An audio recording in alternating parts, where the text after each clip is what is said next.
America তার নিজের স্বার্থ বুঝবে। আমেরিকা কোথায় ডক্টর ইউনুস কয়টা নোবেল পেয়েছে এটা ম্যাটার করবে না কিন্তু তাদের কাছে।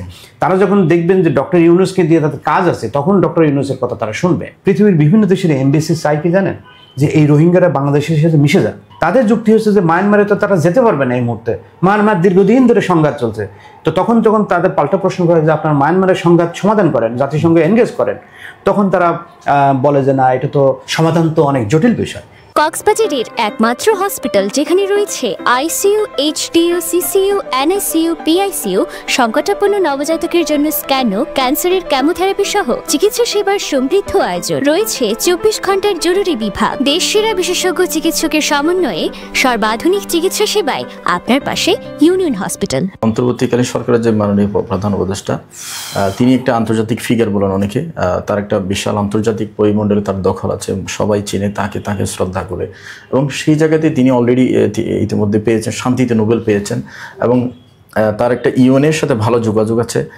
সব মিলিয়ে যদি বলি, এখানে কি আন্তর্জাতিকভাবে জাতিসংঘ কোনো ভূমিকা রাখার সুযোগ আছে? আর এই রোহিঙ্গা প্রত্যাবাসনটা ডিলে হওয়ার ভাবনাটাকে বুঝে নাকি বাসাঞ্চলে মানে রোহিঙ্গাদেরকে নিয়ে যাওয়া হয়েছে, এরকম কোনো বিষয় কি এখানে এনগেজড আছে? আচ্ছা দেখেন, এটা আপনি প্রথমে যেটা বললেন যে আমাদের যিনি প্রধান উপদেষ্টা, তার একটা public figure, not only in Bangladesh but also across the world. আপনি মনে রাখবেন যে কোনো ব্যক্তির পাবলিক ফিগার বা তার লেজিটিমেসি বা তার বৈধতা বা তার অ্যাকসেপ্টেন্স বা তার একটা সুসময়, এটা বেশি দিন থাকে না। বিল ক্লিনটন অনেক বড় প্রধান প্রেসিডেন্ট ছিল, আপনার টনি ব্লেয়ার শক্তিশালী প্রেসিডেন্ট ছিল, বারাক ওবামা অনেক ফিগার ছিল, সারা পৃথিবীর মানুষ তাদেরকে মনে করতো বারাক ওবামা। এখন বারাক ওবামাকে কয়জন মানুষ চিন্তা করে, চেনে না কিন্তু, কারণ এই ফেম নেম এগুলো আস্তে আস্তে ডিকেইং হয়। এখন আমাদের যিনি প্রধান উপদেষ্টা হয়েছেন, উনি শান্তিতে নোবেল পাওয়ার প্রেক্ষিতে উনি সারা পৃথিবীতে ঘুরেছেন, বক্তৃতা করেছেন, একটা ওনার ফিগার তৈরি করেছেন। তো উনি সেই জায়গা থেকে এখন রাষ্ট্র ক্ষমতায় এসেছেন। রাষ্ট্র ক্ষমতায় আসার পরে যেটা হয়েছেন, এই রাষ্ট্র পরিচালনা ইত্যাদির দিক থেকে তার যে অ্যাকসেপ্টেন্স, সেই জায়গাটা এখন সারা পৃথিবীর মানুষ কিভাবে দেখছে, এটা গুরুত্বপূর্ণ বিষয়। যে আসলে কি তার অবস্থানে সে আছেন, নাকি উনি তার লেজিটিমেসি হারিয়েছেন বা উনি ওনার ফেম হারিয়েছেন, এগুলো সারা পৃথিবীর মানুষ দেখতেছে। কাজেই আমি বলবো যে এই ফেম এবং নেম বা ক্যারিশমা এগুলো বেশি দিন থাকে না, এগুলো আস্তে আস্তে ডেকেই হয়। তো উনি এখন এই ক্যারিশমা দিয়ে সারা পৃথিবীর রাষ্ট্রগুলোকে ডেকে এনে বা ইউনাইটেড নেশনসকে ডেকে এনে ইউরোপিয়ান ইউনিয়নকে মোটিভেট করে কিছু করতে পারবে কিনা, এটা খুবই জটিল বলা। কারণ আপনি জানেন যে রিয়েল পলিটিক্স মানে যেটা রাষ্ট্রের যে সম্পর্কের বিষয়ের জায়গাটা, সেই জায়গাতে আমেরিকা তার নিজের স্বার্থ বুঝবে। আমেরিকা কোথায় ডক্টর ইউনুস কয়টা নোবেল পেয়েছে এটা ম্যাটার করবে না কিন্তু তাদের কাছে। তারা যখন দেখবেন যে ডক্টর ইউনুসকে দিয়ে তাদের কাজ আছে, তখন ডক্টর ইউনুসের কথা তারা শুনবে। কিন্তু যখন দেখবে যে না, তাদের ইন্টারেস্টের জায়গা ডক্টর ইউনুসের ইন্টারেস্টের জায়গা থেকে ভিন্ন, সো ওনারা তাকে গুনবে না বা শুনবে না তার কথা। তো সেই জায়গা থেকে আমরা কতটা সেই ইন্টারন্যাশনাল বিষয়গুলোকে, জিওপলিটিক্যাল বিষয়গুলোকে ম্যানোভার করতে পারবো, হ্যান্ডেল করতে পারবো, আমাদের নিজেদের দিকে নিয়ে আসতে পারবো, সেটার উপর ডিপেন্ড করছে ডক্টর ইউনুস কীভাবে ইন্টারন্যাশনাল কমিউনিটিকে ইউজ করবে।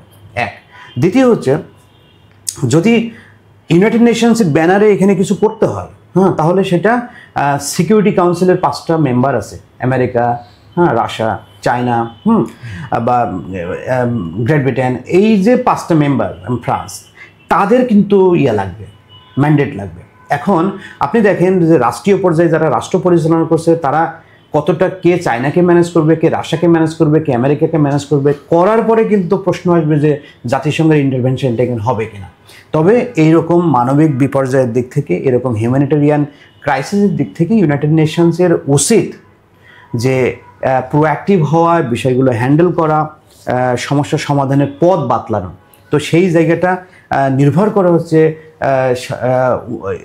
সিকিউরিটি কাউন্সিলের 5টা মেম্বার প্লাস আন্তর্জাতিক সম্প্রদায়, যারা সারা পৃথিবীর পাওয়ার স্ট্রাকচারকে ডমিনেট করে, তাদের ইচ্ছার উপরে। তো আমি জানি না যে তাদের ইচ্ছাটা কতটুকু হবে, এই রোহিঙ্গা পিপলদেরকে তারা কী মনে করবে। এখানে একটা বিষয় আপনাদের জেনে রাখা উচিত যে বৃহৎ শক্তিগুলো, এবং পৃথিবীর বিভিন্ন দেশের এমবেসি চাই কি জানেন, যে এই রোহিঙ্গারা বাংলাদেশের সাথে মিশে যান। তো তাদের আর্গুমেন্টের সাথে আমরা অনেক বার্গেইন করেছি যে কেন কীভাবে মিশে যাবে, তারা তো এখানে থাকতে চায় না।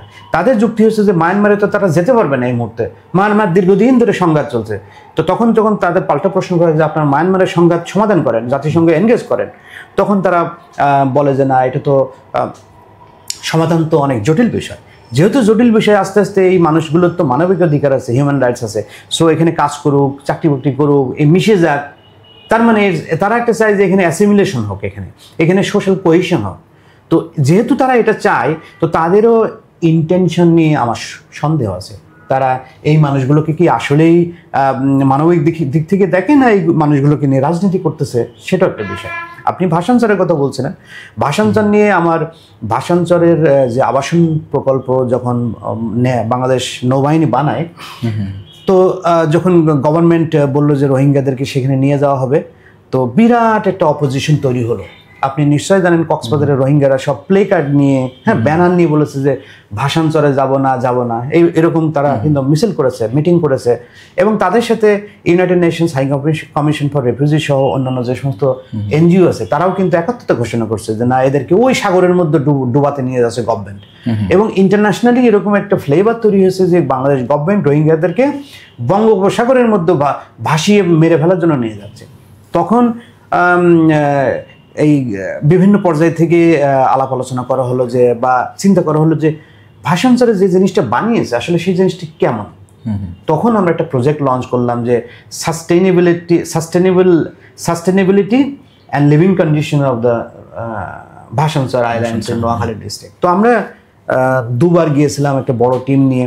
সেখানে আমাদের social security, international security, geology, environment, politics, এরকম বিভিন্ন এক্সপার্টদের নিয়ে যে আমরা সেটা দেখেছি। দেখার পরে আমরা আসলে মত দিয়েছি যে আসলে সেখানে মানুষজন থাকতে পারে, কারণ আমরা যখন দেখেছি যে ভালো করে বাড়িঘর তৈরি করা আছে, টয়লেট ফ্যাসিলিটিস আছে সেখানে, এবং যেভাবে বাঁধটা দেওয়া হয়েছে বা এমব্যাঙ্কমেন্ট বানানো হয়েছে যে আপনি যত ঝড় বৃষ্টি হোক না কেন ওটা ডোবার কোনো পসিবিলিটি নাই। প্লাস সেখানে আরও যে বিষয়টা ঘটেছে যে ভূতত্ত্ববিদরা বলছে যে তার ল্যান্ডের লংজিভিটি আছে, প্লাস পানি প্রাপ্তিরও সম্ভাবনা, মানে পানি যে আছে সে পানিটা থাকবে। তখন আমরা লিখেছি ইয়েস, তাহলে তো রোহিঙ্গারা সেখানে যেতে পারে। তো গভর্নমেন্ট, আমরা যে রিপোর্টটি দিয়েছিলাম, গভর্নমেন্ট রিপোর্টটা নিয়েছিল এবং একটা রিপোর্টটা গভর্নমেন্ট পড়ে দেখেছে। আমরা রিপোর্টটা বিভিন্ন এম্বাসিতে পাঠাইছি, এম্বাসির লোকজনও দেখেছে। তারপরে এই ইন্টারভেনশন হিসেবে দেখা অ্যারাউন্ড 30,000 রোহিঙ্গা এখন ভাষাঞ্চলে বসবাস করে। তো এটা আসলে বাংলাদেশ গভর্নমেন্ট কেন এই প্রজেক্টটা নিয়েছে তার অন্তর্নিহিত কারণ আমি জানি না, বা কাদের ইনফ্লুয়েন্স নিয়েছে সেটাও আমি জানি না। বাট প্রজেক্টটা ইমপ্লিমেন্টেশনের পরের অবস্থা আমরা দেখেছি এবং আমরা মত দিয়েছিলাম যে না, এখানে যেহেতু তারা রেফিউজি স্ট্যাটাসে পড়ে না, তারা ডিসপ্লেস পিপল, এবং ডিসপ্লেস পিপলদেরকে তারা আমরা হিউম্যানিটেরিয়ান গ্রাউন্ডে থাকতে দিয়েছি। সো আমরা সেখানে কক্সবাজার রাখি আর ভাষাঞ্চল রাখি একই কথা। কক্সবাজারেও তারা সেখানে সুযোগ সুবিধা পায়, খাবার দাবার পায়, রেশন পায়, ওখানেও খাবার দাবার পাবে, সুযোগ সুবিধা পাবে। প্লাস সুবিধা হবে কি, যেহেতু এটা ফাঁকা ল্যান্ড, ওরা সেখানে ছোটো ছোটো চাষবাস করতে পারবে, শাকসবজি উৎপাদন করতে পারবে, যেটা কক্সবাজারে সম্ভব না। একটা অসুবিধা কি, যে নেটওয়ার্কটা বিচ্ছিন্ন হয়, তাদের যে মায়ানমারের সাথে যে নেটওয়ার্ক, এবং সেই নেটওয়ার্ক নিয়ে আপনি বললেন প্রথমে এই ভূমিকায় বললেন, সেই নেটওয়ার্কের অনেক ধরনের প্রবলেম আছে। তারা বিভিন্ন ধরনের ইলিসিট বিজনেস করে, ড্রাগ বিজনেস করে, হিউম্যান ট্রাফিকিংয়ের সাথে তারা জড়িত। সো এটাও একটা কারণ হতে পারে যে ওই জায়গা থেকে ব্রেকডাউন করে যেন কিছু একটা করে তাদেরকে ভাষাঞ্চলে নিয়ে একটা মোটামুটি ইন্টারসেপ্ট করা যায়। তো এরকম কোনো প্ল্যান হয়তো গভর্নমেন্টের বা যারা এই প্রজেক্টটা নিয়েছিল তাদের থাকতে পারে।